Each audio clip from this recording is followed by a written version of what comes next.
एक बार की बात है, हरे भरे हरियाली के बीच बसे एक छोटे से गांव में राज नाम का एक जिज्ञासु और साहसी लड़का रहता था।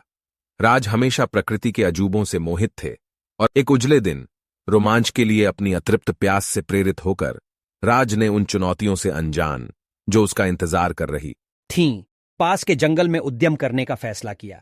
अपने दृढ़ संकल्प के अलावा कुछ नहीं से लैस राज ने घने पत्ते में प्रवेश किया। उसका दिल उत्साह से धड़क रहा था। जैसे जैसे वह और गहरा होता गया, गांव के जाने पहचाने नजारे और आवाजें धीरे धीरे फीकी पड़ गईं और राज ने खुद को एक अपरिचित जंगल से घिरा हुआ पाया।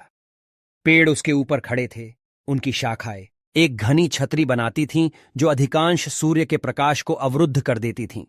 राज की जानकारी के बिना जंगल राजसी और खतरनाक दोनों तरह से जीवन से भरा हुआ था। उसने जीवंत पंखों वाले विदेशी पक्षियों का सामना किया, बंदरों ने एक पेड़ से दूसरे पेड़ पर झूलते हुए और रहस्यमय प्राणियों की दूर की दहाड़ सुनी। हालांकि राज का शुरुआती उत्साह धीरे धीरे चिंता में बदल गया, क्योंकि उसे एहसास हुआ कि वह रास्ता भटक गया है। दिन के रात में बदलते ही भय और अनिश्चितता ने उसे घेर लिया। रात्रिचर जीवों की आवाज से जंगल जीवंत हो उठे और राज को घर की याद आने लगी। हार न मानने के दृढ़ निश्चय के साथ उन्होंने हिम्मत जुटाई और रात के लिए एक अस्थायी आश्रय बनाने का फैसला किया। गिरी हुई शाखाओं और पत्तियों का उपयोग करते हुए राज ने एक अल्प विकसित आश्रय का निर्माण किया। जब भोर की पहली किरणें जंगल की हरियाली से छिड़ीं, तो राज नई आशा के साथ उठा।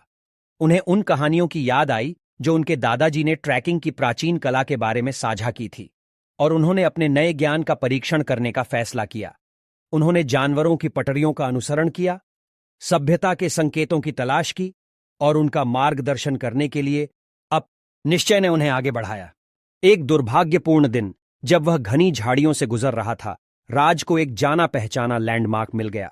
यह एक छोटी सी नदी थी जिसे खेलने के लिए वह और उसके दोस्त अक्सर जाया करते थे। खुशी से अभिभूत उसके गालों पर आंसू बह निकले, क्योंकि उसे एहसास हुआ कि उसने आखिरकार अपना रास्ता ढूंढ लिया है। राज जंगल से निकला, उसके कपड़े फटे हुए थे और उसका शरीर कमजोर था, लेकिन उसकी आत्मा पहले से कहीं ज्यादा मजबूत थी। लंबे समय से उम्मीद छोड़ चुके ग्रामीणों ने खुली बाहों और राहत के आंसुओं से उनका स्वागत किया।